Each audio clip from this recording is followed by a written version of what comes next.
So today I'll be talking about the tools for LLM Memory. So I'm Lokman and an engineer working at Gridspace. So let me revisit some questions that Nick posted to us a few days ago. Say, why do you think ChatGPT did poorly on the 3 back tasks, even though it supposedly has superior memory to humans? Well, some reasons could be GPT is actually misinterpreting the task. Even though it could recite the definition, it doesn't mean that it understands what it's supposed to be doing. So maybe we could change the prompt or add some examples to better illustrate what it's supposed to do. Secondly, it could maybe not effectively retrieving information from the context. Maybe for some reason, it's just not getting the right idea from the context. And then thirdly, maybe it's just unable to count the number of steps just by looking at the chat history for whatever reason. And secondly, as LLMs get larger and larger and train with more and more data, how we expect the models to perform on each of these memory categories: working memory, episodic memory, and semantic memory.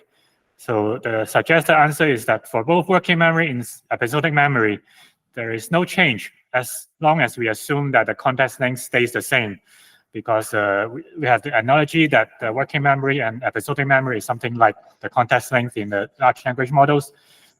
However, we might expect it to get better at extracting relevant data from the context, maybe because there are more parameters, so the attention mechanism works more efficiently.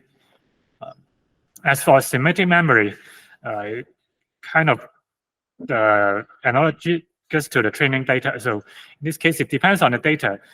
If it sees more of the same facts in the data, if the data is consistent and repeat things, then maybe the model can remember things better.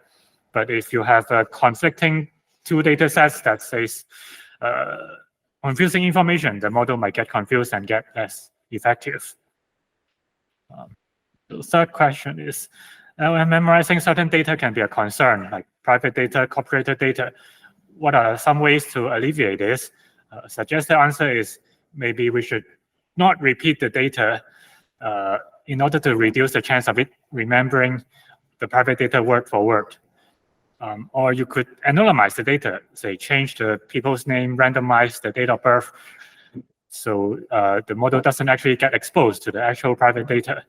Or thirdly, you could create synthetic data, just artificially make up some scenarios, make up some fake numbers.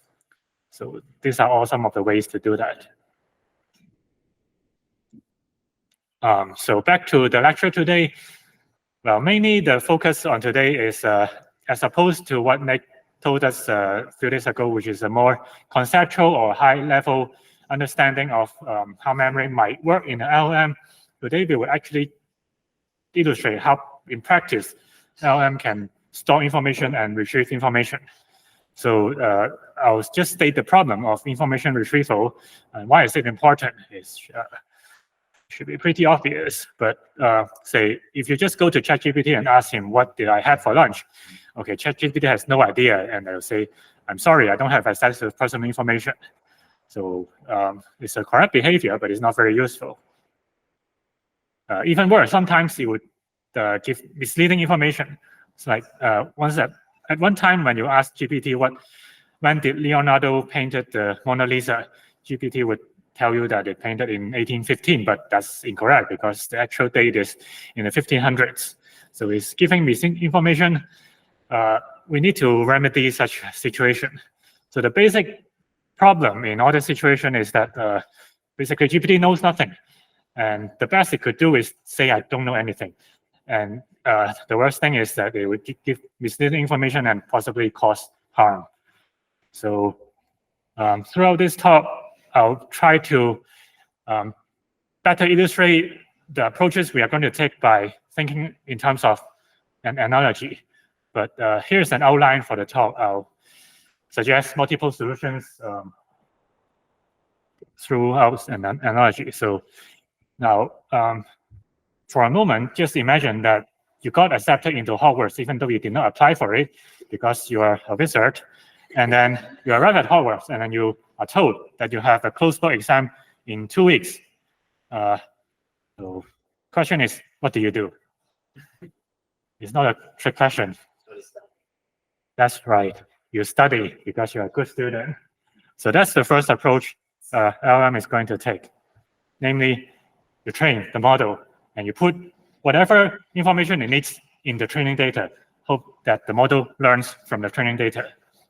Actually, this is a very straightforward approach that Nick also talked about in last lecture. So basically, you have some input information, and then you train the model so that it updates the parameter. When it sees that set of input, you want it to produce that set of output, and you optimize the parameter so that the model do what you want it to do.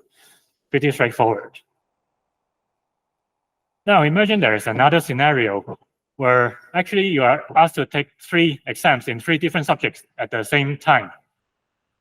But it just so happens they very constantly prepare some clones for yourself. So question is, what do you do? You can clone yourself at any point? They prepared the clone for you beforehand. You haven't learned how to clone yourself yet, unfortunately. But is it at exam time or at study time? Right now, they have these 3 clones. Oh, you could study.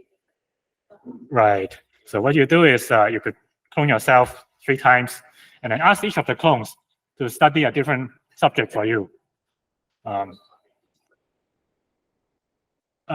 Yeah, you can assign each clone to do whatever you want them to do. So in analogy to LLMs, you could start with a base model and with a fixed parameter that presumably has a good common sense and of how the world works. And then on top of that base model, you could fine tune and add a delta change to your parameter so that each of the version of the delta, you fine tune it on a different data set to specialize on particular tasks.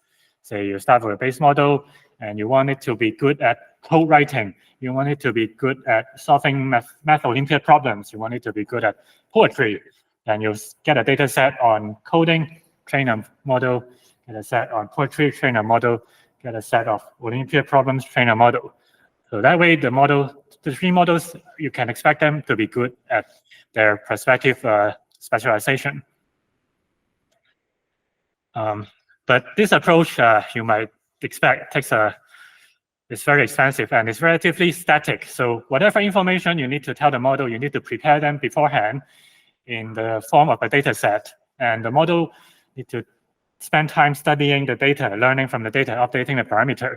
So it's best for information that is relatively unchanging in time, like foundational knowledge, common sense, like language grammar, or like stuff like the sky is blue, everybody agrees on. And when new knowledge is acquired, it's very expensive time-wise to train a model. So if you're given 2 weeks to study, then this might be a relatively reasonable approach. So if you consider a different scenario where instead of 2 weeks' time, you only have 1 hour to prepare. But unfortunately, you are allowed open notes. So what do you do?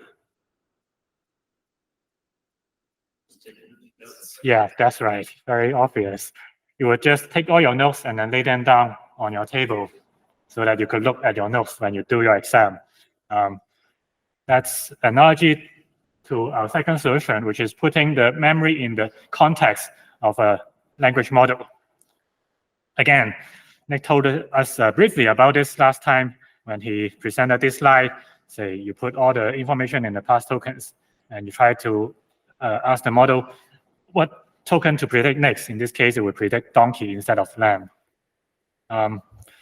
So we are going to go a little bit deeper and get our feet wet on this problem. So I'll just introduce a little bit more terminology.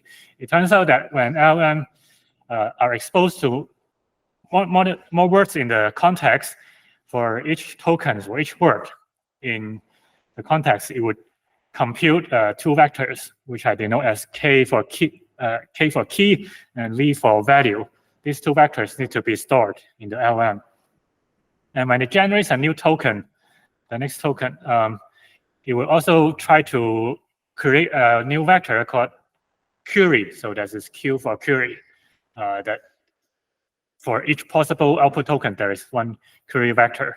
So how to think of about these Q and K and V vectors, well, basically the idea is you think of Q as a strip of paper describing what you are supposed to find. And you have many drawers that store some information. Inside each drawer, you store an object. That object is analogous to the value vector V. And then outside of each drawer, you have a label for that drawer. So that's analogous to the vector K.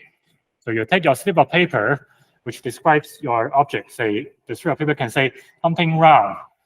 Then you take your query and then look at each of the labels beforehand. Check each K or label in the drawers to see maybe something is a baseboard or something is a Rubik's Cube until you find what you want. And then you retrieve the object inside your drawer and then return it. That's basically the high-level idea of what Q, K, and V means. The important point here is that you have many drawers, and you could look at the labels of all of them at the same time. So in that sense, when you try to compose your response, you have the ability to look infinitely into the past and access all drawers at the same time, basically. So in an LLM, the information that we have, all the notes we have written down very studiously during our lectures is stored in the context in this case. You can think of them as notes being laid down on your table. And then you concatenate with your notes the questions that you are given. Say you need to tackle certain tasks. You just concatenate with your database or whatever notes you have here. And then you compute the key vectors and value vectors for all of them. And then you look up each of the possible new tokens, and then you try to compute the query vector and compare with every key vector until you get a match. Then you could retrieve which token is the most likely to occur, and then you return that token. So basically, that's how a large language model might work if you try to fit the memory in the context. So this might be a lot to digest. So if there are any questions, feel free to raise it now. Okay, so everybody, oh, right, sorry. Can you talk more about how you put the additional information in the context? I'm really familiar with you for self-attention. Yeah. How would that be supplied? So this context can be the entire corpus of Harry Potter, for example. It's just a text that you put there. And when you run the LLM, it just generates all the key and value vectors. Sorry, the question is. So I guess like when you're doing generation, right? You for your next token, right? Put into that with respective key and query vectors for previous tokens in the generation. So I'm kind of wondering how you provide the generation up until point A, and then as well as the context. Is it just redundant? Okay, so the question is when you generate this new token, it could attend to all the previously generated tokens, but how does the attention work on the context as well? Okay, so in this case, my answer is actually you treat the context as part of the generated tokens. You basically just put them all together, pretend that you generated the tokens, and you just basically concatenate the whole text together. So the whole thing is treated as if it is generated from nothing by the LLM. That's how you could attend it. It's a very maybe a straightforward approach here. It's nothing tricky to distinguish between particular context and the generated tokens, actually. Yeah. Thanks for the question. Any other questions? Okay, so we could move on. So some problem with this approach is that, as you might guess, if we have a very large number of nodes, we need to put them all on your table. And we need to compute the key and value vectors for every token in the nodes. And that takes basically a lot of memory just to store them up. To make matters worse, those vectors can be stored in a very messy manner on your GPU. So it can be very fragmented. The same vector can be just stored across multiple different sectors in your GPU and making not a very efficient use of your GPU space. So the analogy is that you have many messy nodes, and some of them are not really relevant, but you put them on your desk. and it's a mess. It's spread all over the place, and it's very hard to retrieve information. And you have a depth of very finite size. So some ways to tackle this. There are many ways people try to tackle this, actually. The first problem, mainly to store all the keys and value vectors, you could try to reduce the size of those vectors you need to store. So some approaches are sliding window attention, quantization, group query attention. I put the references of these approaches in the reference. I'm not going to go through the details of all of them, but maybe I'll say I have a slide on sliding window attention. But basically, they're all trying to reduce the size of K and V. Quantization is like taking a 32-bit number and making it 4-bit, just reducing the precision. And then group query attention basically is reducing the number of keys you actually need. Maybe if instead of having one key for every attention head, you just group the attention heads together. Basically, that's the idea. And to reduce memory, GPU memory waste due to the massive storage, the fragmentation, I mentioned before, basically, there is a technique called page attention. Again, I'm not going into details, but all these approaches combine together and can extend your context length by quite a bit, maybe a factor of 10 in some cases. So I'll just tell you about the sliding window attention. Briefly, if you recall previously, when you have a query, you could match it against all the keys of all the tokens you generated before. Sliding window attention is the idea that you limit the possible keys to match to some tokens which are near to your generated, to your next token, basically. You're only allowed to look into the past, maybe 4 tokens, for example. So in that case, it dramatically reduces the number of keys and value vectors you need to store. But there is the disadvantage that you might think this would reduce the effective attention span of your model because you can only look into the past few tokens. But actually, in the large language model, there is a transformer made up of many, many multiple layers. And this sliding window attention is applied onto each layer. But when layers are stacked onto each other, information can still propagate from the beginning of your sequence to the back because information as shown in this picture can propagate a fixed number of steps per layer. So overall, the theoretical receptive field size can be actually the number of layers times the window size, which can still be pretty big and covers all your corpus.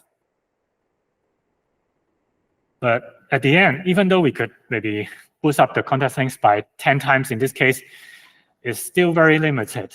If you have a huge amount of information, like the whole Wikipedia, you cannot possibly put it in the context of your large language model. And again, it's very computationally expensive to compute all those keys and value vectors. So we still have a problem. So your scenario is your desk is small and cannot fit all your nodes. So what do you do in that case?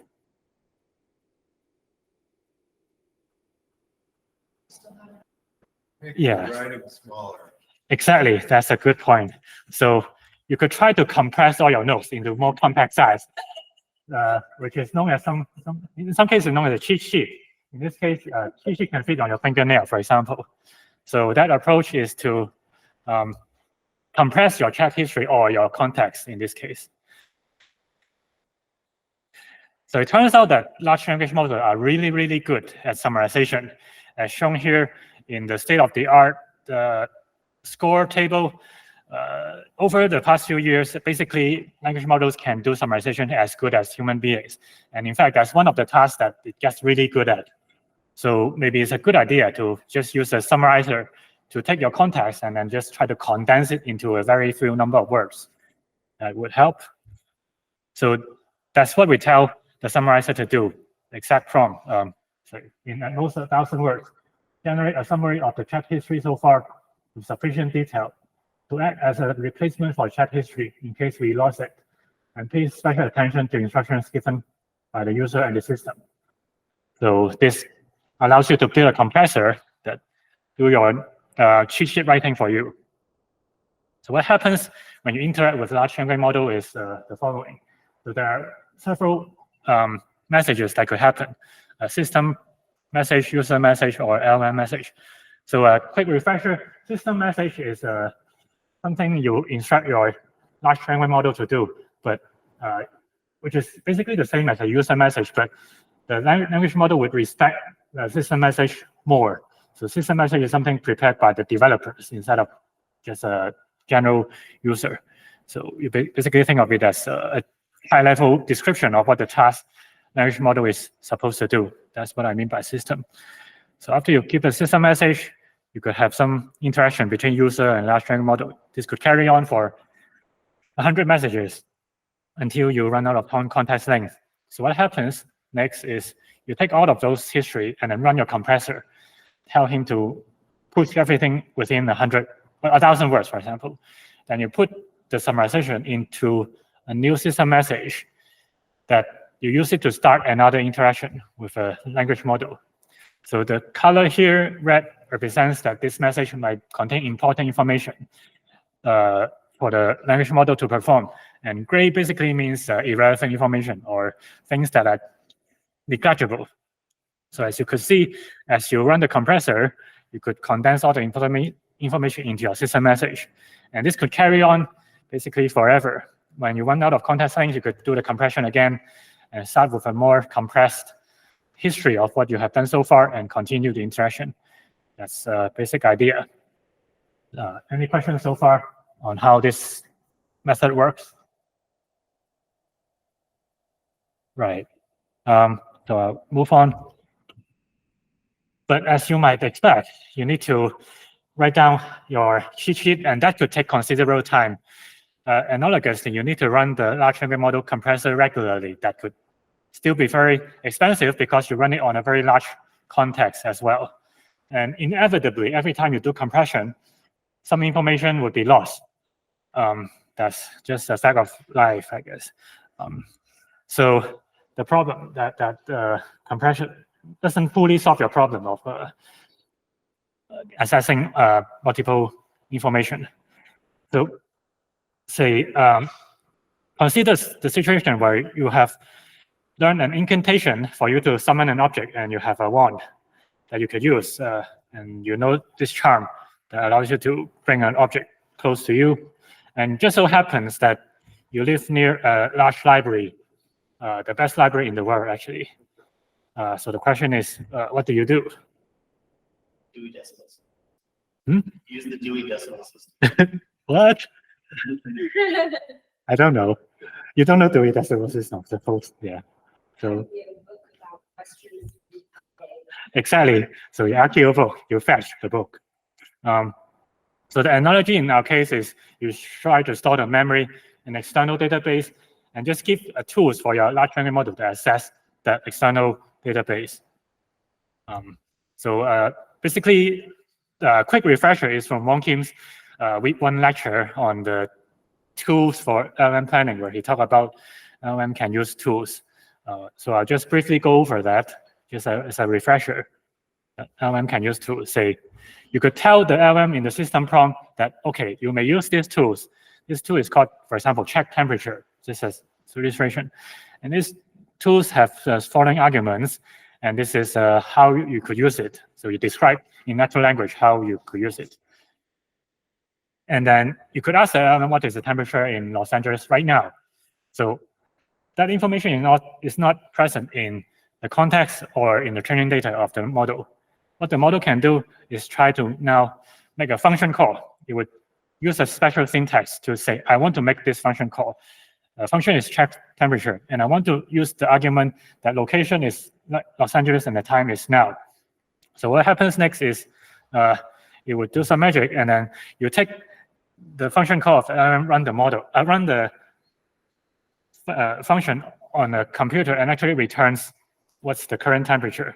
Suppose that part works correctly, then you tell the LLM, okay, now the temperature result is 60 degrees Fahrenheit.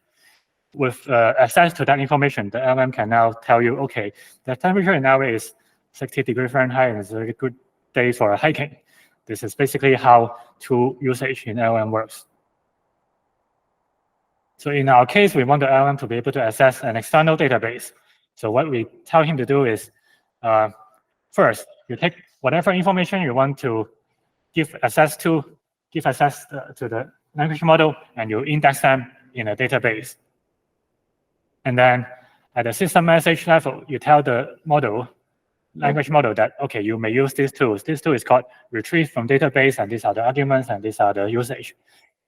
And next, if you try to ask the model what is, say, for example, Harry Potter's wand made of, once you have indexed the whole text of Harry Potter, then what the model should do is it should call the function called retrieve from database and make the correct argument, which is, for example, Harry wand material. In that case, we take that function, call arguments, and run in the background, try to match what relevant snippets from the database, and then return to the model. Okay, these are the relevant snippets from the text that might contain information relevant to Harry wand material. So this location is book 1, page 65, paragraph 6. And it mentioned some material used in his wand. Then the model should be able to integrate the information with the question you ask him to tell you that, okay, his wand is made of phoenix feather. So this is how it might work when it can use the tool for external database. Again, it's pretty straightforward. So not only can we put a large corpus into the database, we could actually use this database to store the previous interaction with the language models as well. So this method could help in the case that we might have many interactions with language models, so that the context length is super long. We could just take all the previous messages and then index it in a database. So later on, when the language model needs to retrieve some information, like if I ask them what did I get for lunch, then the model can look at the database. Database can tell you, okay, previously in some turns before, you told me that you want to order a hamburger. So then the model can still answer questions, even though the information can be very deeply buried in some messages. So the new tools we can use in this case is the database. And the database, basically what it needs to do is take a query string and retrieve relevant snippets inside whatever text is asked to index. In this case, the database is pretty flexible. We can use multiple implementations. For example, we can have the BM25 reverse index, as mentioned last time by Nick. I'm not going over it again. Or it could be a transformer-based retrieval system. So for example, in this paper called Colbert v2, it uses basically a transformer to do this database storing and retrieval. And the basic idea for using transformer to do database retrieval is the following. Say, you can have a very large corpus, and then you run through a transformer so that each snippet in that corpus is being associated with it a particular vector, an embedding vector called V here. And whenever you have a query string, say Harry Potter wand material, for example, again, you run the same transformer and gets an embedding vector called Q. And using that Q, you perform some kind of lookup procedure. It could be, for example, a cosine similarity comparison with all the possible embedding vectors, and then you take the vectors which have the highest cosine similarity with the query. You gather all those vectors, find what snippets they correspond to, and then return those snippets. So that's basically how a transformer-powered database retrieval might work. In fact, you have seen this in the previous lectures. If you recall from Ron Kim's lecture on Voyager, he talked about skill retrieval. That's basically the same idea. So in the Voyager skill retrieval, you ask the GPT to do some tasks, say how to pick an iron pickaxe. And the GPT has a database of skills, which is some code written that can be run on Minecraft. And for each code, you'll have also generated a natural language description for that tool, you take that description and then you do a transformer, embed it into a key vector. And those pairs of key vectors and the values, which are the program itself, is being added to your database. And then when you need to do a task, you use the language model to generate what possible tactics, what possible skills you might need to tackle this task.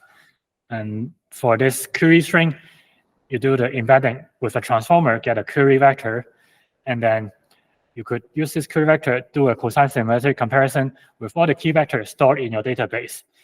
And you could take the most similar vector key vectors and then find the relevant values.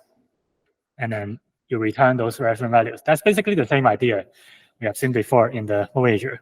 The only difference is that you have key value instead of just a value string, because in this case, the program is not in natural language. So just directly embedding this program is unlikely to make a good retrieval, because the transformer here is trained on natural language, not a programming code.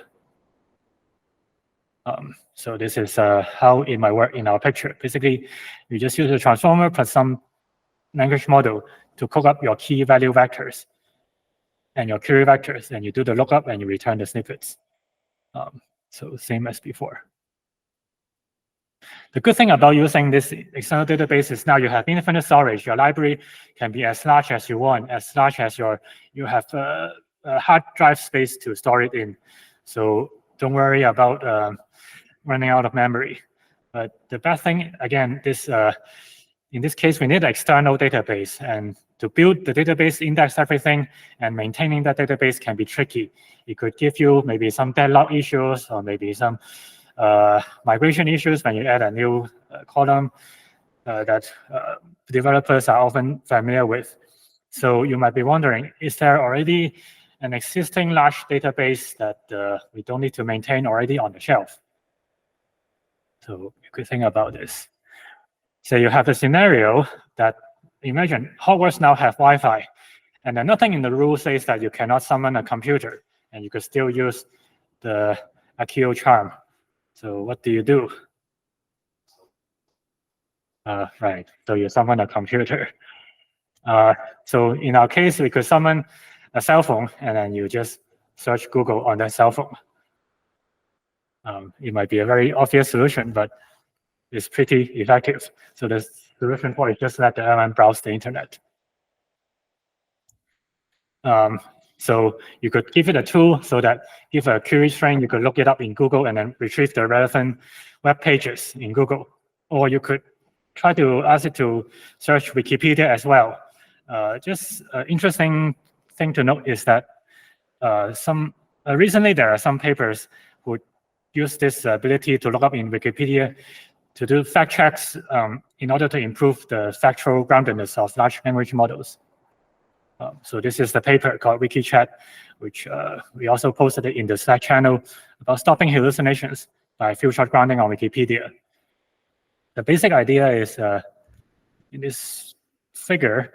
So instead of just using the retrieve information from Wikipedia and the generated text in the language model, you do some post-processing where you extract all the claims that your language model tells you about, and then for each of the claim, you have a fact checker, which is again a language model, who would compare those claims to Wikipedia and then only filter out the relevant truthful facts. And you only use the truthful facts and those stuff from Wikipedia to again draft and refine your final response. So I think the new idea here is just using fact check from Wikipedia. So the good thing about letting language model browse internet, again, is extremely simple to implement. You could do it in probably a few hours. And on our side, there is not much computation to do. You just send out an API request. But you need to assume that the API request, when it reaches the internet, it would retrieve the correct information.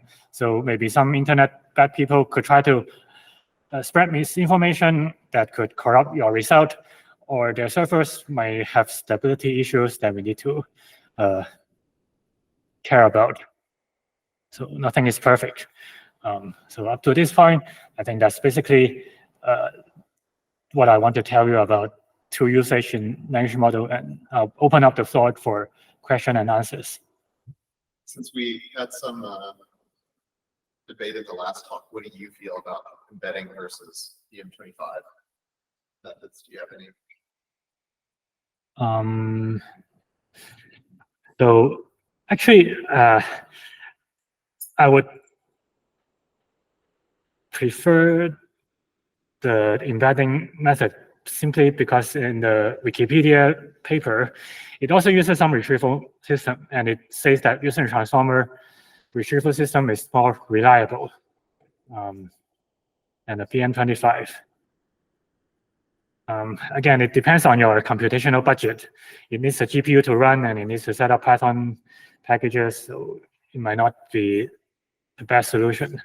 If you have a relatively simple database to index, then maybe BM25 is best. Yeah. So my answer would be, okay, so sorry. The question is the debate last time, mainly when you build a database, is it better to use the BM25 reverse index or transformer-based embedding vector? So my answer is it might depend on your situation. If you have a simple use case, maybe BM25 is better. But if you want a higher quality result, I tend to believe the transformer-based vector embedding should work better. It's also like query expansion using an LLM. Query expansion. Like use an LLM to generate a very sort of complex query. Oh, right. Lots of different terms that might come up. Right. The suggestion is that you could use the LLM to expand your query. Say, for example, maybe the query is just one word. Then you could use the LLM to generate maybe the synonyms of that one word, for example, so that you match all those synonyms. And to combine that with maybe a simple search index database, it could also possibly work. Yeah. Thanks for the suggestion. Okay. Any other questions? Yeah.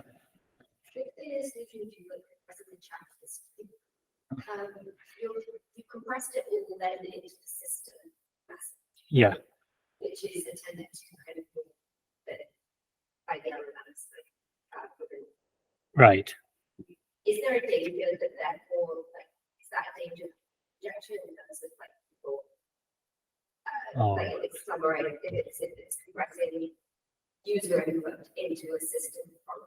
That's a good question. So the question is, so in compression, we take the whole previous history and condense it into a system prompt. And the system prompt is supposed to be respected more by the language model due to its training. So is there a danger that people can put some injection prompt in the usual, say, user message, and that gets compressed into the system prompt in the next iteration? That's a very good question. And I haven't gave much consideration into security and injection at all. So my answer would be potentially, yes, it could be a security issue. I guess you might try to remedy this by tweaking with your compressor. Maybe when you compress the message, you'd ask the compressor to be careful not to include suspicious messages into your summary, something like that. I don't know how well it works, but it's a very valid question. Yeah. So in Nick's lecture, he talked about the different types of episodic. And you've seen in the machine learning space outside of language models, like for instance, models of episodic memory. I think one feature of episodic memory that I wonder about is that when I recall memories that help me make wise decisions, I'm not necessarily querying something explicitly or generating a query, but rather I'm automatically recontextualizing what's happening now, similar events in the past. You talked about, putting your whole chat history into a database. How do you think that something like that could be used to reproduce something that resembles something more like episodic memory and less like maybe semantic memory? Okay. Or in other words, how can you make it more automatic and just remember the right information at the right time? Right. So the question is, recall from next lecture that there are some memories episodic, semantic, and how do we use the external database in our case to basically allow the LLM to access episodic memory stored in the database. Yeah. So, well, in some sense, the example on putting the chat history into the database is what you are suggesting it to do. When you ask a question, the database could retrieve the relevant chat messages and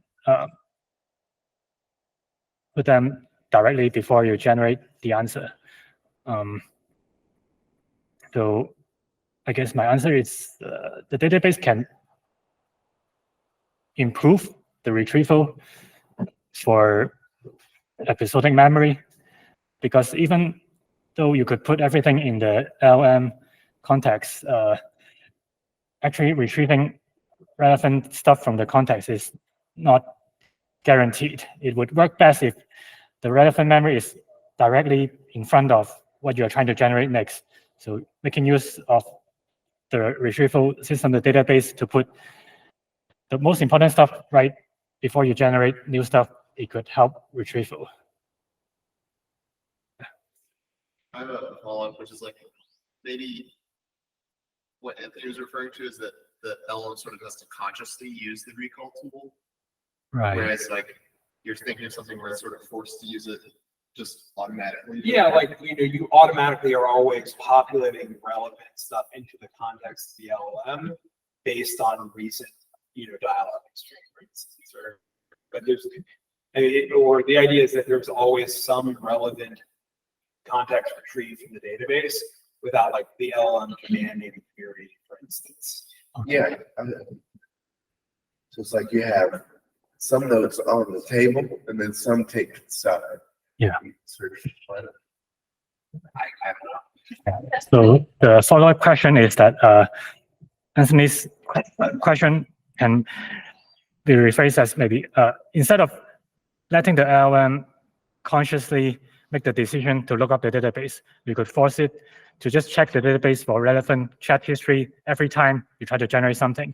In that case, we hope that the generated results would be more relevant because it always have access to the most relevant chat history. Yeah, I think that's true. I haven't tried it yet, but it's something that would definitely be worth trying to implement. So these are the exercises, some exercises you want to think about. Suggested. So Mistral 7b, 0.1 uses sliding window attention. What is its window length? What's the number of layers? And what's the theoretical attention span?